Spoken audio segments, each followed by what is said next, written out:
Bismillahirrahmanirrahim. Assalamualaikum warahmatullahi wabarakatuh.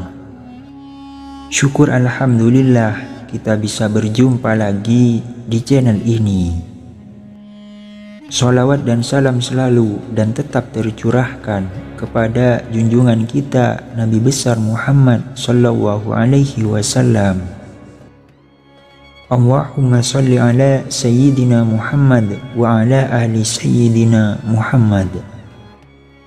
Harapan dan doa saya semoga saudaraku semuanya selalu diberikan kesehatan, dilapangkan rezekinya, diampuni dosa-dosanya, dan dipanjangkan umurnya.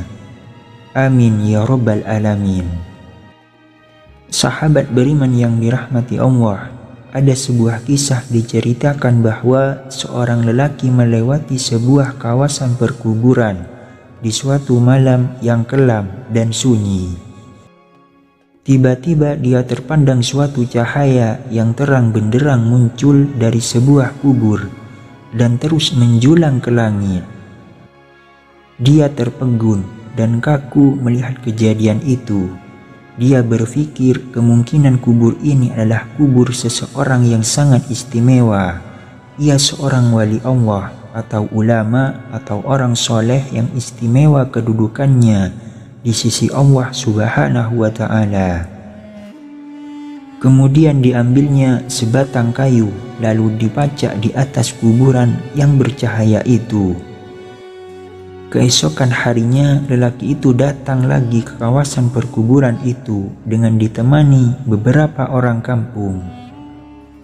Beliau ingin menyelidiki dan ingin mengetahui kubur siapakah yang sangat ajaib itu. Untuk mengetahui dengan lebih lanjut, lelaki itu berkunjung ke rumah keluarga si mayit dan bertemu dengan istrinya, lalu menceritakan keajaiban yang dilihat di perkuburan suaminya. Anehnya, istrinya terkejut dan keheranan. Dia sangat mengenal suaminya. Suaminya bukan siapa-siapa. Suaminya seorang petani biasa saja. Bukan seorang yang alim, bukan seorang ahli ibadah, bukan orang soleh, apalagi suaminya bukan imam, bukan muazzin, bukan guru Al-Quran. Malah suaminya tidak pandai membaca Al-Quran dan dia tidak pernah mendengar suaminya membaca Al-Quran. Akhirnya lelaki itu bertanya, apakah ada perkara-perkara yang si fulan selalu lakukan dalam kehidupan sehari-harinya? Akhirnya istrinya teringat suatu perkara yang selalu dilakukan oleh suaminya. Setiap kali sebelum tidur pada setiap malam, suaminya selalu mengambil wudhu. Kemudian masuk di dalam suatu ruangan, lalu diambilnya Al-Quran di atas rak, lalu dicium dan dipeluknya dengan penuh kecintaan dan kasih sayang. Dia akan duduk dan membuka Al-Quran itu sehelai demi sehelai seperti sedang membaca, sedangkan ia seorang yang buta Al-Quran. Dia akan meraba-raba ayat-ayat Al-Quran itu dengan tangannya, seolah-olah sedang menyentuh dan membelai sesuatu yang sangat dikasihinya. Istrinya berkata lagi, dia pernah mendengar rintihan dan esakan tangis suaminya yang sangat sedih, mendayu-dayu dengan penuh penyesalan. Tuhanku, ampunkanlah aku karena aku tidak mampu membaca kalimat-kalimat-Mu ini. Janganlah Engkau hukum aku di atas kebodohanku ini, ya Allah. Wahai kalam Allah, maafkanlah kesalahanku. Aku tidak mampu membaca kalimat-kalimat-Mu. Aku tidak dapat bersahabat denganmu. Aku tidak dapat memahamimu, tapi aku sangat mengasihimu. aku sangat mencintaimu. Wahai kalam Allah, janganlah engkau mendakwa aku, jangan engkau menuduh aku di hadapan Allah di akhirat nanti.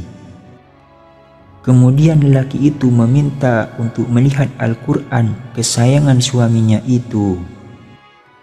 Benar saja dan sangat mengharukan setelah dia melihat naskah yang mulia itu kelihatan lusuh. Helaian-helaiannya kelihatan sering dibuka berkali-kali.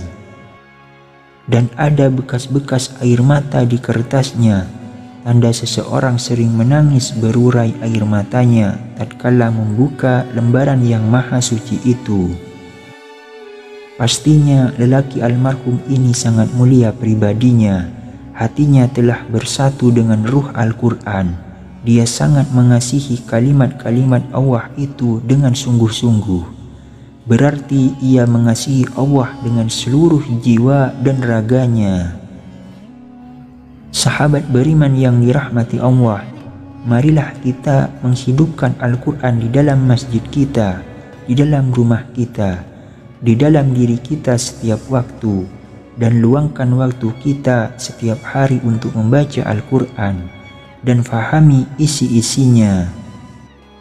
Memuliakan Al-Quran saja sudah mendapat syafaat yang begitu luar biasa, apalagi kalau kita membacanya, memahaminya, dan mengamalkannya. Subhanallah. Demikian yang bisa saya bagikan, semoga bermanfaat untuk kita semua. Amin ya rabbal alamin. Assalamualaikum warahmatullahi wabarakatuh.